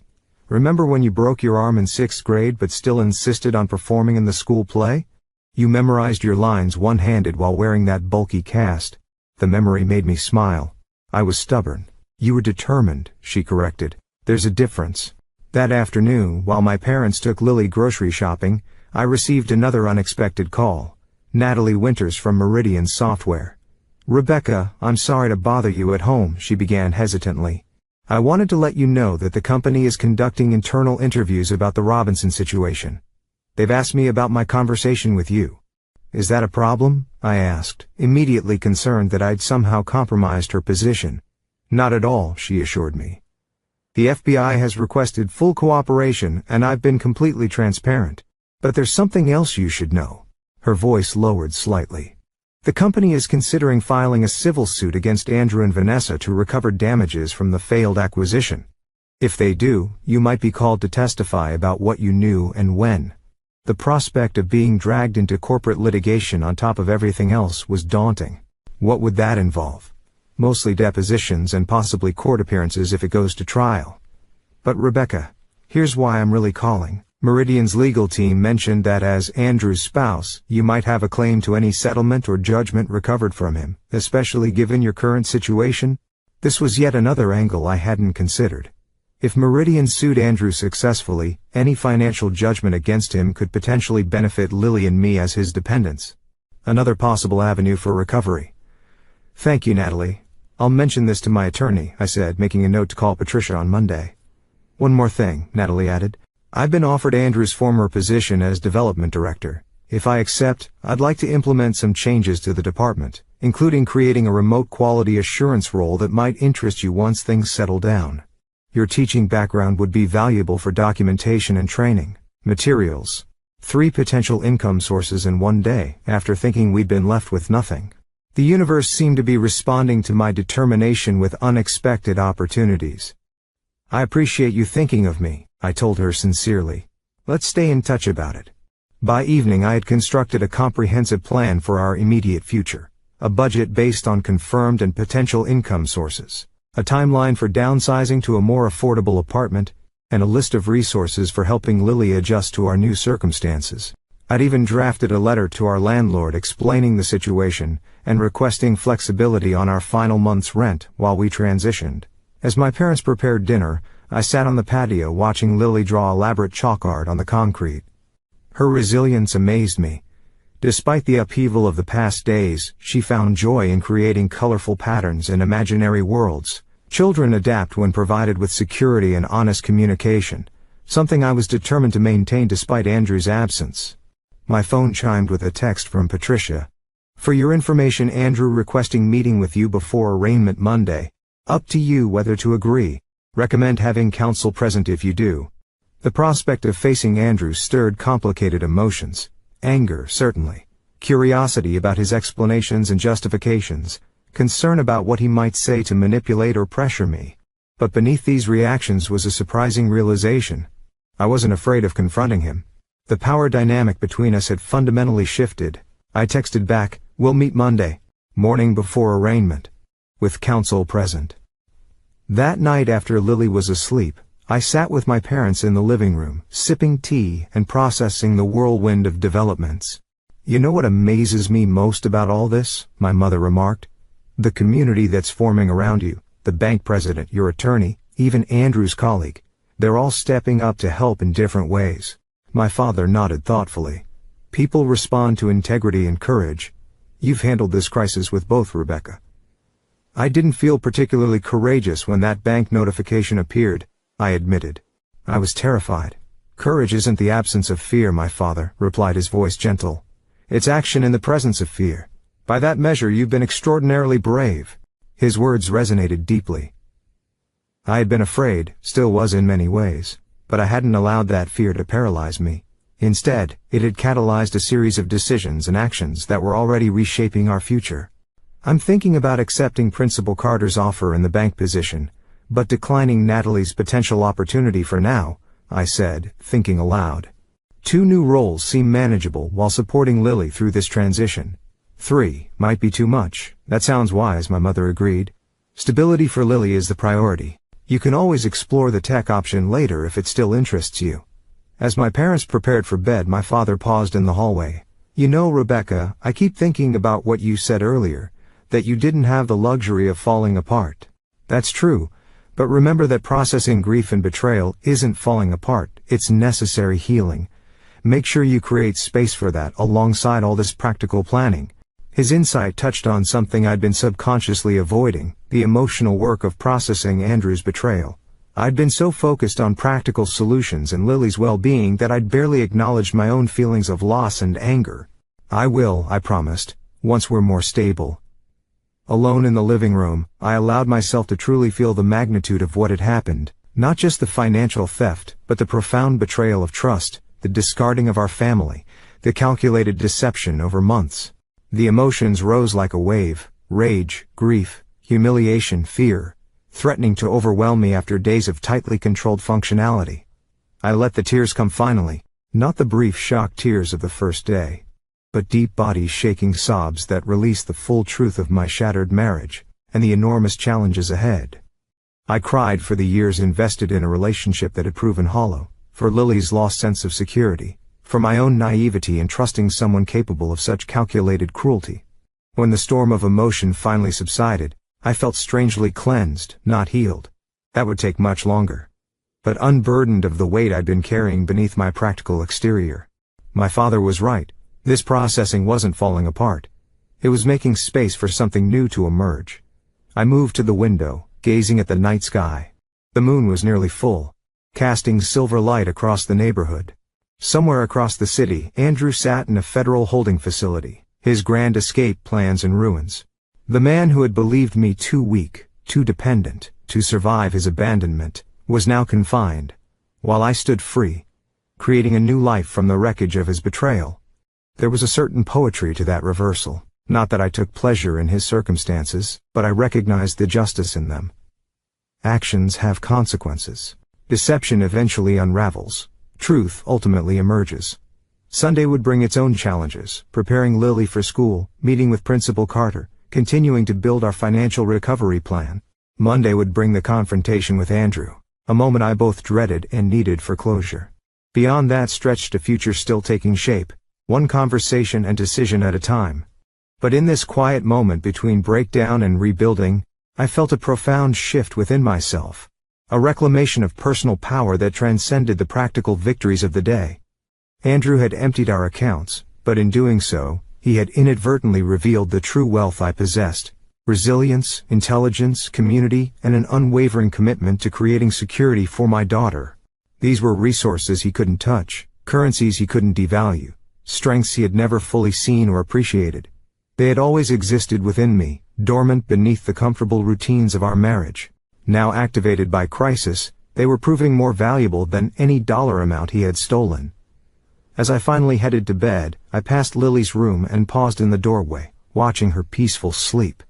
"We're going to be more than okay," I whispered, a promise to her and to myself. "We're going to be extraordinary." The path ahead would not be easy. There would be setbacks and difficult days, legal battles and financial constraints, moments of doubt and exhaustion. But I would face them with a clarity and purpose that Andrew's betrayal had unexpectedly gifted me. The profound understanding that our greatest strength often emerges from our deepest wounds, and that sometimes losing what we thought we needed reveals what we truly possess. Monday morning arrived with a crystalline clarity that matched my state of mind. Today, I would face Andrew for the first time since his betrayal. Not as the devastated wife he'd left behind, but as a woman who had already begun rebuilding her life from the foundation up. The Federal Detention Center was an austere building of concrete and steel, designed to remind visitors that freedom is a privilege easily lost through poor choices. Patricia met me in the lobby, her professional demeanor providing a welcome buffer against the emotional complexity of the moment. "Remember, you're under no obligation to speak with him at all," she reminded me as we signed in and surrendered our phones. "This meeting is a courtesy, not a requirement. You can end it at any time." I nodded, appreciating her protection, but knowing I needed this confrontation. "I understand, but there are things I need to say to him and questions only he can answer." The meeting room was small and Spartan. A metal table, 4 chairs and walls painted an institutional beige. Andrew was already seated when we entered, wearing a khaki jumpsuit that seemed to drain the color from his face. Gone was the confident marketing executive with the perfect smile and designer clothes. In his place sat a man diminished by consequences, shadows beneath his eyes and tension evident in his posture. His attorney, a stern-looking woman in her 50s, sat beside him, legal pad at the ready. She nodded curtly at Patricia as we took our seats across the table. For a moment no one spoke, Andrew stared at me, perhaps expecting tears or recriminations. Instead, I met his gaze steadily, allowing the silence to stretch until he finally broke it. "Thank you for coming," he said, his voice hoarser than I remembered. "I didn't think you would." "I'm not here for you," I replied evenly. "I'm here for Lily and myself. We deserve answers." He flinched slightly at the mention of our daughter. "How is she? Confused? Hurt? Wondering why her father said goodbye without actually saying goodbye?" I kept my tone matter-of-fact rather than accusatory. "She asked about you this morning." Guilt flickered across his face, quickly replaced by a practiced expression of concern. I recognized this pattern from our marriage, the momentary authentic reaction followed by the carefully composed facade. "I never meant to hurt Lily," he said, leaning forward. "You have to believe that. This situation, it got out of control so quickly." Patricia stiffened beside me, likely recognizing the beginning of a manipulative narrative. But I'd been prepared for this, for Andrew's inevitable attempt to reframe his calculated betrayal as an unfortunate circumstance that happened to him, rather than choices he actively made. "Let's be clear about what this situation actually is," I said, opening the notebook I'd brought. "You committed corporate espionage, stealing proprietary information from your employer. You hid $750,000 in criminal proceeds. You began an affair with your colleague. You resigned from your position without telling me. You systematically emptied our joint accounts. You purchased tickets to Belize under false names. And you did all of this while maintaining the pretense of normal family life." I closed the notebook. Nothing about that sequence suggests events getting out of control quickly. It shows months of deliberate planning. Andrew's attorney placed a cautioning hand on his arm, but he brushed it aside. "You don't understand what it was like, Rebecca. The pressure I was under, the opportunities I was missing because we were always focused on what you and Lily needed. Vanessa saw my potential in ways you never did." The attempt to shift blame was so transparent it almost made me laugh. "Andrew, I supported your career for 12 years. I stepped back from my own professional advancement to care for our child while you pursued promotions. I managed our home, Lily's education, our social obligations, and still maintained part-time work to keep my skills current. I kept my voice level, presenting facts rather than emotions, but this isn't actually about your career or my support. It's about your choices and their consequences." His expression hardened. "If you came here just to lecture me, I came for 2 reasons, I interrupted. "First, to understand whether you ever intended to be part of Lily's life again because she deserves to know that. Second, to inform you personally that while you were planning your escape, I was building something stronger than what you destroyed." For the first time, uncertainty flickered across his face. This wasn't the conversation he had anticipated. He'd expected tears, pleading, perhaps even an opportunity to negotiate a lighter sentence in exchange for returning some of our money. Instead, he was facing a woman who had already moved beyond both victimhood and vengeance. "Of course, I want to be part of Lily's life," he said, softening his tone. "She's my daughter. I love her." "Then you'll need to demonstrate that in meaningful ways," I replied. "Not promises, not words, but actual support and presence. Patricia will coordinate with your attorney about appropriate contact while you're incarcerated." His attorney spoke for the first time. "Mrs. Wilson, you should know that my client is cooperating fully with federal authorities. In exchange for his testimony against certain executives at Robinson Technologies, he may be eligible for a reduced sentence." "That's between Mr. Wilson and the federal prosecutor," Patricia interjected smoothly. "Our concern is the civil divorce proceedings and the welfare of minor child Lily Wilson." Andrew leaned forward again, desperation edging into his voice. "Rebecca, I made a terrible mistake. When all this is settled, maybe we could know," I said simply. "There is no future for us as a couple, Andrew. That possibility ended the moment you decided our family was disposable." The finality in my tone seemed to reach him in a way nothing else had. For a brief moment the facade crumbled, revealing genuine regret. Not for his actions, I suspected, but for the consequences he now faced. "The money," he said after a pause. "I can tell you where some of it is. Accounts that haven't been frozen yet." Patricia immediately became more alert. "We're listening." For the next 20 minutes, Andrew detailed various accounts where portions of our savings and his illegal gains had been hidden.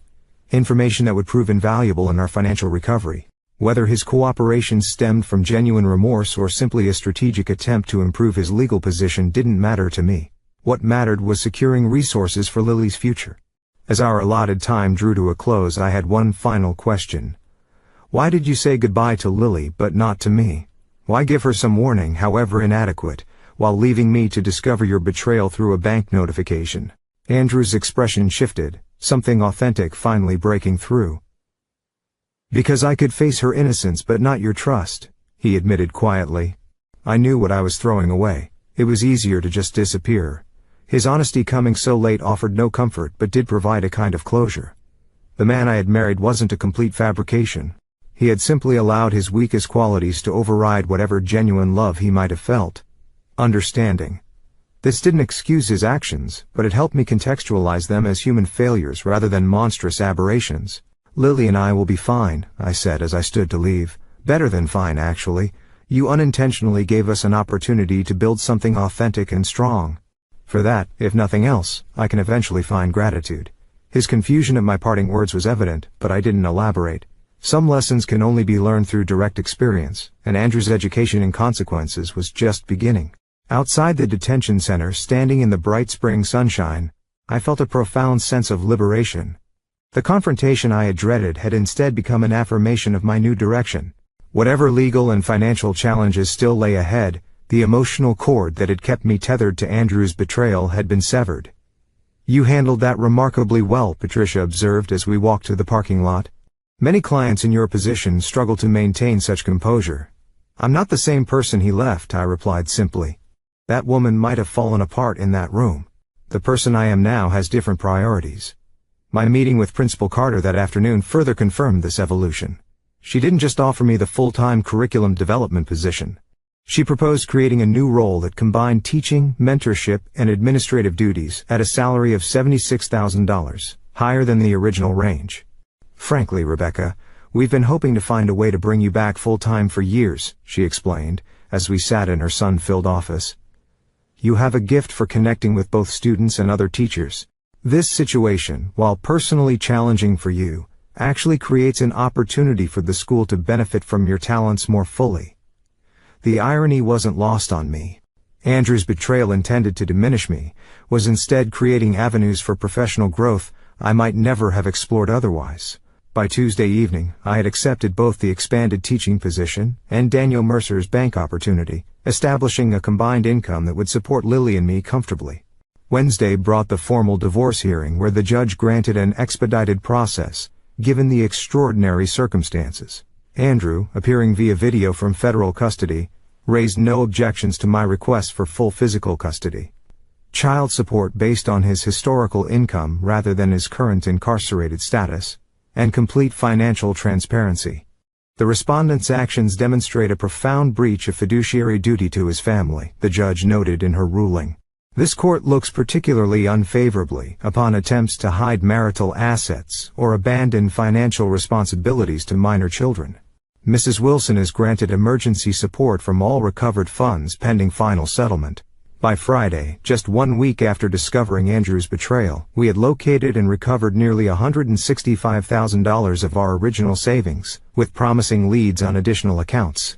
The remaining amounts would take longer to trace through Andrew's complex web of offshore transfers, but Patricia was confident we would eventually recover most, if not all, of the missing funds.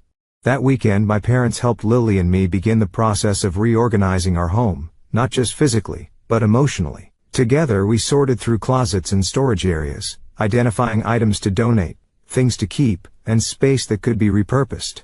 Andrew's home office became a creative studio for Lily's art projects. His side of the bedroom closet was cleared for my teaching materials. Small changes that symbolized larger transformations. I think I'd like to stay in Seattle, I told my parents as we shared dinner Saturday evening. I've considered moving closer to you, and I'm grateful for that option. But our support network here has proven stronger than I realized. Lily's school, my colleagues, even unexpected allies like Daniel Mercer. They're all part of the foundation we're rebuilding. My mother smiled, understanding in her eyes. You've always had good instincts about where you belong, Rebecca. We're just glad to know you'll reach out when you need us, wherever you decide to plant your roots. On Sunday afternoon, as my parents prepared to return to Oregon, promising to visit monthly until things stabilized completely, Daniel Mercer called with unexpected news. The bank's annual education gala is next month, he explained. We showcase our community partnerships and financial literacy initiatives. Given your new role with our program, we'd like you to be one of the featured speakers, sharing your perspective as both an educator and someone who understands firsthand why financial education matters. The invitation was both flattering and intimidating. I'm not sure I'm ready to speak publicly about my experience, I admitted. It's still very raw. You would control exactly what you share, Daniel assured me. But, Rebecca, your story, professionally framed of course, could be immensely powerful for other educators and parents. Sometimes our most painful experiences become our most valuable teaching tools when handled with intention. His words resonated with something my father had said days earlier, about creating meaning from adversity. After promising to consider the invitation, I spent that evening drafting potential talking points, surprised by how quickly the outline of a compelling presentation emerged. The following week brought a rhythm of productive activity as Lily returned to school, and I began both my expanded teaching role and the bank position. The curriculum development work provided creative fulfillment I'd been missing, while the IE financial literacy program allowed me to transform my recent painful lessons into educational resources for others. Most evenings found Lily and me at the dining table, she working on homework while I finalized lesson plans or reviewed financial education materials. Sometimes she would ask questions about Andrew, processing her feelings in the direct, unfiltered way of children. "Is Daddy a bad person now?" she asked one night as we prepared for bed. "Your daddy made some very bad choices," I answered carefully. "And he's facing consequences for those choices. But people are complicated, Lily. We can do bad things without being all bad." She considered this, her young face serious. "Like when I took Emma's hair clip without asking. I did a bad thing, but I'm not a bad person." "Exactly like that," I confirmed, "just on a grown-up scale with bigger consequences." These conversations weren't easy, but they were necessary, creating space for Lily to express her confusion and grief, while learning valuable lessons about accountability and resilience. Patricia had arranged for her to speak with a child psychologist specialized in parental separation, providing additional support for processing emotions too complex for a 9-year-old to navigate alone. 3 weeks after Andrew's arrest, I received an unexpected email from Vanessa Drake, sent from federal custody where she awaited her own trial for corporate espionage. "Rebecca," she wrote, "I know no apology can undo the damage we caused, but I want you to know that Andrew's portrayal of your marriage was a complete fabrication. He described you as controlling and cold, claimed you withheld affection and support. I believed these lies because I wanted to. The truth, which emerged during our investigation, reveals him as the manipulator, not you. This doesn't excuse my choices, but perhaps it helps explain how thoroughly he deceived everyone around him. I am deeply sorry for my role in causing pain to you and your daughter." Her confession, while unable to repair the damage done, provided another piece of closure. Confirmation that Andrew's betrayal had been built on lies meant to justify his actions even to his accomplice. I didn't respond to Vanessa's email, but I saved it, recognizing that someday Lily might benefit from understanding the fuller picture of her father's choices. By the 1-month mark of what I now thought of as the awakening rather than the abandonment, our new life had taken recognizable shape. We had moved to a smaller but charming apartment closer to Lily's school, saving nearly $700 monthly in rent. My combined positions provided stable income with growth potential. We had recovered enough savings to establish an emergency fund and begin rebuilding Lily's college account. Most importantly, we had created new family traditions and rhythms. Friday, movie nights with homemade pizza. Saturday morning art sessions where we both experimented with watercolors. Sunday afternoon nature walks in the park near our new home. Simple pleasures that anchored us in our present reality rather than mourning what was lost. The bank's education gala arrived faster than expected. Standing at the podium in a simple blue dress, facing an audience of educators, financial professionals and community leaders, I felt a momentary flash of anxiety. Then I saw Daniel Mercer in the front row, nodding encouragingly. The bank president who had once called me Mom Wilson, and who had since become both professional mentor and friend. "Financial literacy isn't just about understanding compound interest or creating budgets," I began, my voice steady. "It's about recognizing that money is ultimately about security, opportunity and values. This is something I learned not in a classroom or from a textbook, but through lived experience." Without sharing inappropriate details, I wove the broad outlines of my story: the discovery of financial betrayal, the rapid response needed, the systematic rebuilding of security, And most importantly, the lessons that would shape how I taught children about financial responsibility. What I initially perceived as catastrophic loss became, paradoxically, the catalyst for tremendous growth. I continued. I discovered capacities within myself that might have remained dormant in more comfortable circumstances. I built professional connections that have enriched both my career and my community. And perhaps most importantly, I'm modeling for my daughter that resilience isn't just surviving difficulty, it's creating something meaningful from it. The standing ovation that followed my presentation was unexpected and deeply moving. But more significant were the conversations afterward. Educators sharing their own stories of resilience. Parents asking for resources to teach their children financial independence. Professionals offering additional opportunities for collaboration.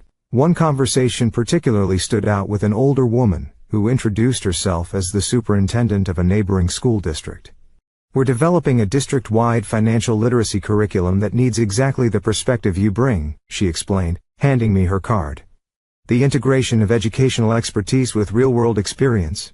Would you consider consulting on the project? It would be a separate contract from your current positions. Another door opening, another opportunity emerging from what had initially seemed like devastation.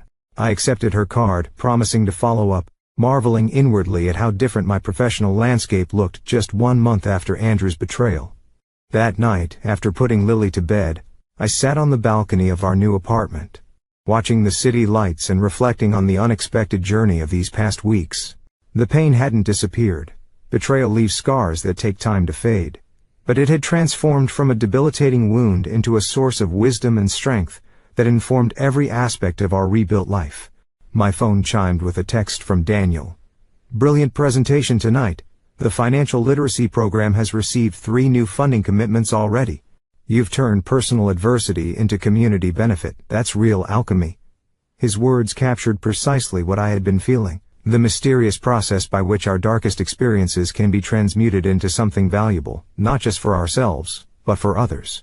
Andrew's betrayal, intended solely for his benefit at our expense, had inadvertently created ripples of positive change, extending far beyond our immediate family. The irony was both profound and satisfying. By attempting to diminish me through financial abandonment, Andrew had instead catalyzed my professional renaissance. By dismissing my capabilities, he had created circumstances that revealed their true extent. By emptying our accounts, he had forced me to recognize and activate resources far more valuable than money. Intelligence, resilience, community, and the capacity for reinvention. 1 month earlier, I had stood in Daniel Mercer's office, the bank president who called me Mom Wilson, desperate to understand how my life could collapse so completely in an instant. Now I sat beneath the stars, no longer desperate but determined. No longer focused on what was lost, but engaged in creating something new and unexpectedly beautiful. The final piece of this transformation crystallized in a quiet moment the following morning. Lily, getting ready for school, paused while brushing her hair and studied my reflection in the bathroom mirror. "Mommy, you look different now," she observed with childlike directness. "Different how, sweetheart?" I asked. Curious about what? Changes were visible through her eyes. She considered the question seriously, head tilted in contemplation. "Your eyes are more awake," she finally decided. "Like when you see something interesting for the first time. And you stand taller, like my ballet teacher says to do." Her perception was remarkably accurate. I did feel more awake, more present, more aligned with my authentic self than I had in years. The comfortable routines of my marriage had provided security, but it also lulled me into a kind of half-life where I'd stopped fully engaging with my own potential. "I like the new you," Lily added, returning to her hair brushing. "You're stronger, like a superhero, but without the cape." I hugged her then, this perceptive child who had weathered enormous change with remarkable resilience, mirroring my own transformation in her adaptability and courage. "We're both stronger," I whispered against her hair, "and we're just getting started." Later that day during my planning period at school, I received an email from Patricia with the subject line, "Final Asset Recovery." The federal investigation had located Andrew's last hidden account, a Cayman Islands investment fund, containing nearly $600,000 in traceable assets from both our savings and his illegal activities. The court had frozen the account pending distribution, with the majority expected to be returned to Lily and me given the circumstances. Financial security, once stolen, now restored through persistence and the proper functioning of justice. But as I sat in my classroom, surrounded by student projects and curriculum plans, I realized that financial recovery was actually the least significant aspect of our journey. The true gift, unintended and unimaginable 4 weeks earlier, was the reconnection with my most essential self. The woman who had always been capable of creating security through her own efforts. The professional who had valuable skills beyond what her limited role had allowed her to express. The mother who could model resilience rather than just stability for her observant daughter. I thought back to that devastating moment when my phone had chimed with the bank notification showing our emptied account. At the time, it had seemed like the end of everything. In retrospect, it was actually the beginning. The catalyst needed to shatter comfortable limitations and reveal capacities that would otherwise have remained dormant. Andrew's betrayal meant to diminish me had instead revealed my true dimensions. His theft, intended to secure his freedom at our expense, had instead freed me from dependencies I hadn't recognized. His abandonment, designed to prioritize his happiness over our family's well-being, had instead created the conditions for a more authentic happiness than our marriage had ever provided. The ultimate irony of his betrayal was this: in trying to escape our shared life, Andrew had inadvertently given me the most valuable gift possible. The opportunity to discover that I had never actually needed him at all. What I had thought was partnership had actually been limitation. What I had experienced as security had actually been constraint. Now, standing in the classroom that represented just one facet of my expanding professional life, I felt a sense of gratitude that would have been impossible to imagine in those first devastating hours. Not gratitude for the betrayal itself, with its calculated cruelty and lasting impacts on Lily, but gratitude for the awakening it had precipitated. We cannot choose whether difficulty enters our lives. Betrayal, loss, failure, illness, these arrive uninvited and unwelcome. But we can choose what we build from their aftermath. We can decide whether to remain defined by what was taken, or become shaped by what we create in response. Andrew had emptied our accounts, but in doing so, he had created space for something far more valuable to emerge.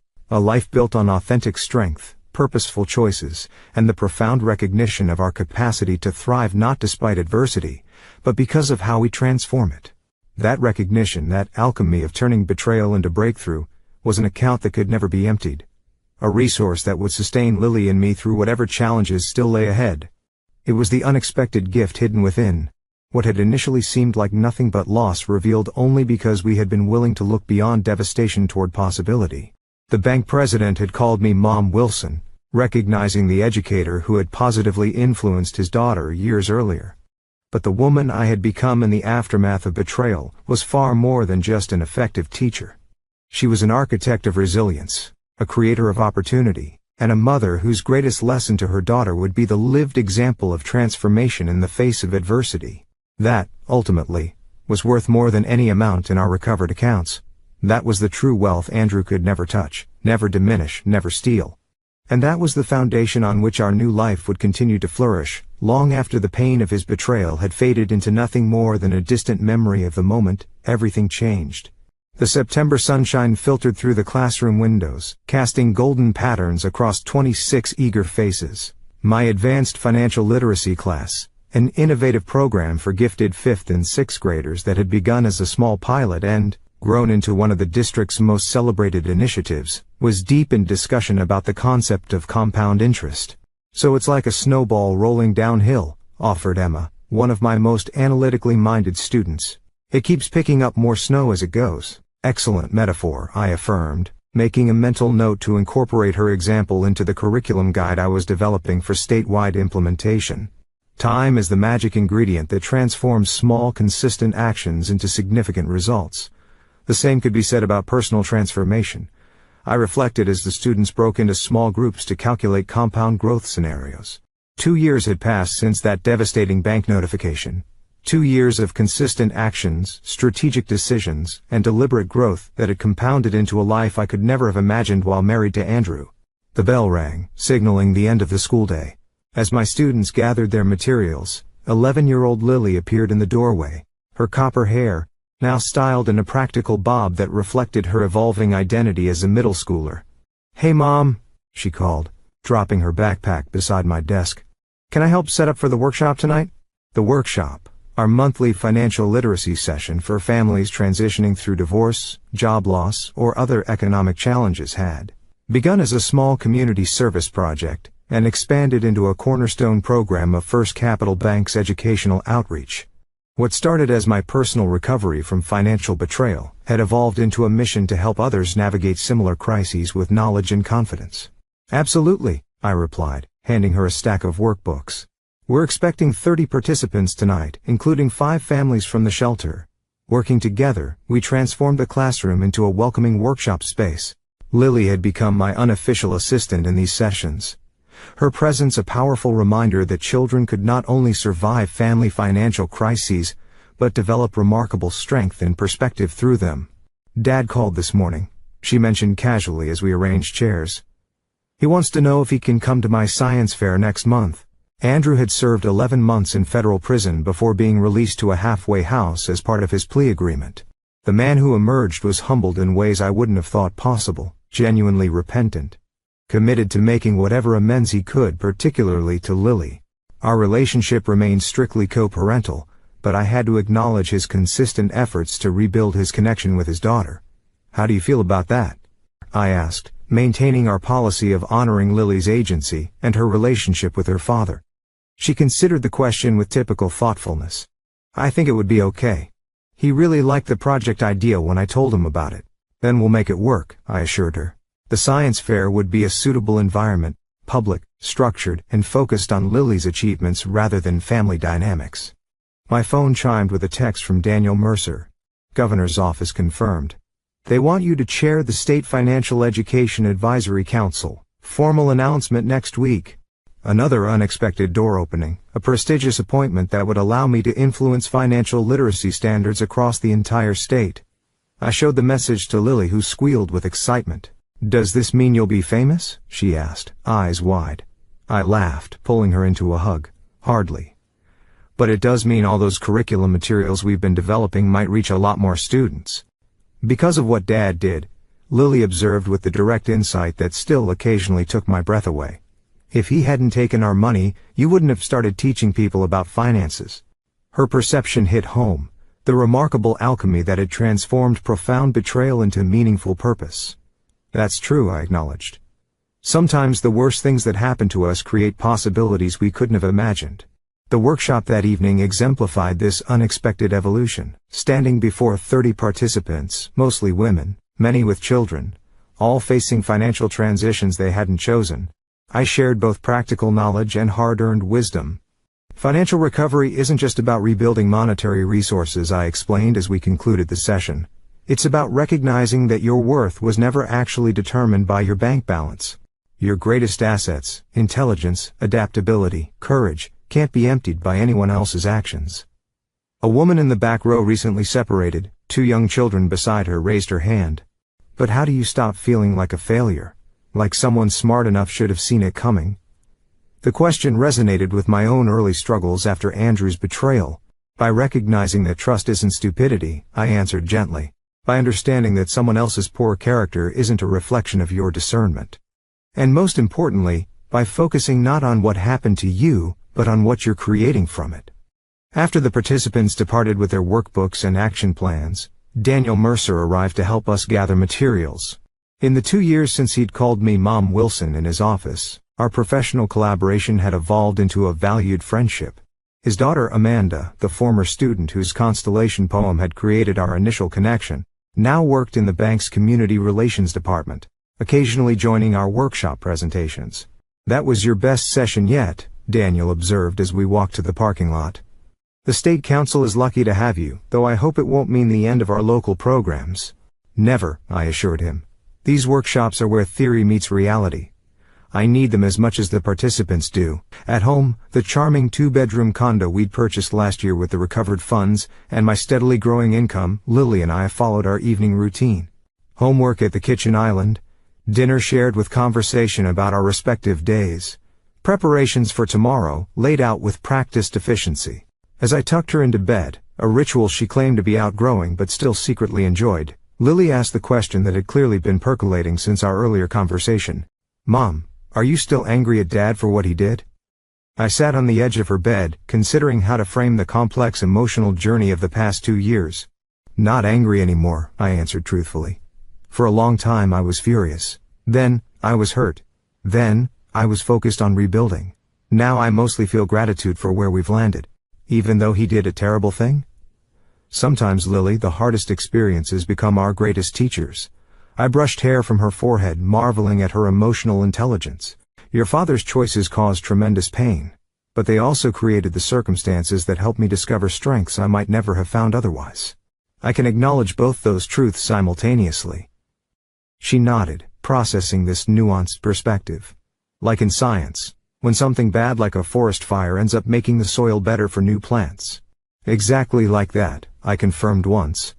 Again impressed by her ability to create meaningful connections. It's called post-traumatic growth, when difficult experiences ultimately lead to positive development. After Lily fell asleep, I settled at my desk to review the final manuscript of my book, Betrayal to Breakthrough, Financial Resilience After Crisis. The publisher's deadline was approaching, another unexpected development in my continuing evolution from abandoned wife to recognized authority on financial recovery. The book's final chapter, the section I'd struggled with most, attempted to distill the deeper lessons of my journey beyond the practical financial strategies. Perhaps the most profound insight from my experience is that what appears to be catastrophic loss can actually be the catalyst for reclaiming our most authentic selves. The relationship patterns that allow financial betrayal to occur often involve subtle surrenders of personal agency that happen so gradually, we barely notice them. When those patterns are shattered, painful as the process may be, we have the rare opportunity to rebuild not just our bank accounts, but our fundamental relationship with power, possibility and purpose. The bank notification that revealed my husband's betrayal initially appeared to be the worst moment of my life. 2 years later, I recognize it as the doorway to a more authentic, purposeful existence than I could have imagined. Not because betrayal itself is valuable, it remains a profound violation, but because the journey of rebuilding from betrayal reveals capacities we might otherwise never have discovered within ourselves. I closed the manuscript, satisfied that these words captured the essence of what I had learned. Not a neat saccharine lesson about everything happening for a reason, but a more complex truth about our capacity to create meaning even from experiences no one would willingly choose. The following morning, I received an unexpected email from Andrew's mother, Eleanor, the woman who had once subtly undermined me and later blamed me for her son's crimes. We had maintained minimal contact, primarily arranging her occasional visits with Lily. Rebecca, she wrote. I've been reflecting on our interactions over the years, particularly since Andrew's poor choices came to light. While I find it difficult to acknowledge, I recognize that my attitude toward you was often dismissive and undermining. Your subsequent handling of an impossible situation demonstrated character I failed to appreciate. I am sorry for my role in making an already difficult circumstance harder, and grateful that Lily has you as her primary example of resilience and integrity. Eleanor. The apology, however belated, represented another small piece of healing in the expanding mosaic of our reconstructed lives, not essential to my well-being, but welcome nonetheless. Further evidence that ripples of transformation extended far beyond my immediate circumstances. Later that week, as I prepared for a meeting with the school superintendent about expanding the financial literacy program, I discovered an old photograph that had slipped behind my desk during our move to the condo. It showed Andrew, Lily, and me at the beach 3 years earlier, all smiling into the camera, seemingly the perfect family portrait. I studied the image, struck not by nostalgia, but by recognition of how fundamentally different I had become from the woman in that photograph. She had been content but complacent, defined primarily through her relationships rather than her own capabilities, unaware of the strengths dormant within her. The crisis that had seemed like an ending had actually been a beginning. The painful but powerful initiation into a more authentic, purposeful life, not because betrayal was necessary for growth, but because my response to betrayal had catalyzed growth that might otherwise have remained unrealized. I placed the photograph in a drawer rather than discarding it, a reminder not of what was lost, but of the distance traveled. Then I gathered my presentation materials and headed to the meeting that represented yet another expanding possibility in the life that had emerged from the ashes of betrayal. The bank president had called me Mom Wilson at our first meeting, recognizing the teacher who had influenced his daughter. But the woman I had become in the aftermath of crisis had transcended that identity. creating impact far beyond any classroom. Not despite Andrew's betrayal, but because of how I had transformed it from devastating endpoint to extraordinary beginning. Up next, thanks for watching, take care, good luck. After listening to today's story, perhaps it has raised some new questions in your mind, or maybe it has brought back some old memories. Every day on Reddit, new experiences and moments create fresh stories, and they connect all of us. Everyone has their own unique journey in life, and we all try to understand the world in our own way. These kinds of moments remind us that we are all human, sometimes happy, sometimes sad, and always learning something new. If you enjoyed this story, feel free to share it with your friends. Your thoughts and feedback are always valuable to us, as they motivate us to create even better content. Every story has its own unique angle, and our goal is to understand everyone's perspective and make our content diverse and relatable. Stories like these help us realize that life's journey is different for everyone, and by hearing other stories, we learn something new. You can also share your own stories with us. Your experiences are valuable to us as well, and if you enjoyed this video, please leave your feedback. We aim to create content that brightens your mind and gives you new ideas every time. If you've already seen this video before, your feedback is still important. With every piece of feedback, we can improve our content and bring a new perspective to our viewers. Today, what we saw was just a small part of the many stories shared on Reddit and across the world. It's a reminder of how we all try to understand life by sharing our experiences with each other. This video was only an example of how we try to connect with others through storytelling, learning about different sides of life. We hope to continue sharing such stories that help us all learn and grow together. Thank you for your time, and don't forget to keep an eye out for more stories coming soon. If you haven't already, please like and follow for more amazing content. Your support keeps us going, and we will strive to bring you more thought-provoking and heartwarming stories. Until next time, take care and stay curious. **